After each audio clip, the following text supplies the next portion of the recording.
গয়েশপুরের পুর বোর্ড ভেঙে দিল রাজ্য সরকার। চাকতার পর গয়েশপুর পৌরসভাতেও প্রশাসক এবং 18 ওয়ার্ডের পুরসভায় অভ্যন্তরীণ দ্বন্দ্বের জের।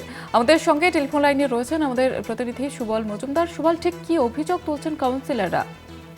দেখো, দীর্ঘদিন ধরে বর্তমান যিনি কাউন্সিলর ছিলেন সুকান্ত চট্টোপাধ্যায়, তার বিরুদ্ধে দলেরই, কারণ এখানে 18টি ওয়ার্ড, 18টি কিন্তু তৃণমূলের, এই তৃণমূলেরই 10 জন মতন কাউন্সিলর এর আগেও এরা বিরুদ্ধে অনিয়ম বেনিয়ম, টেন্ডারের দুর্নীতি এসব নিয়ে কিন্তু অনাস্থা আনে এবং এসডিও মহকুমা শাসকের কাছে অনাস্থা প্রস্তাব দেয়।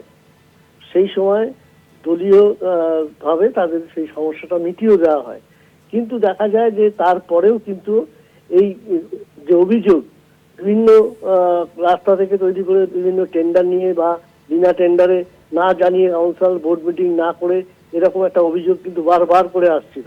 এবং শেষমেশ যখন ওই টাকা নিয়ে রাস্তার সাধারণ থেকে টাকা তুলে নিয়ে রাস্তার কাজ হবে বলে জানতে পাওয়া যায় রাজ্য সরকার, তারপরে কিন্তু একটা শোকজ নোটিশ করেছিল গয়েশপুর পৌরসভা নোটিশের জবাব দিতে।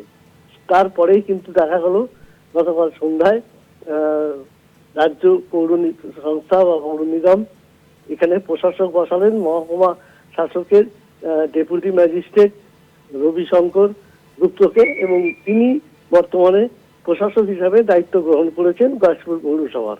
জুইতা, ধন্যবাদ সুবল।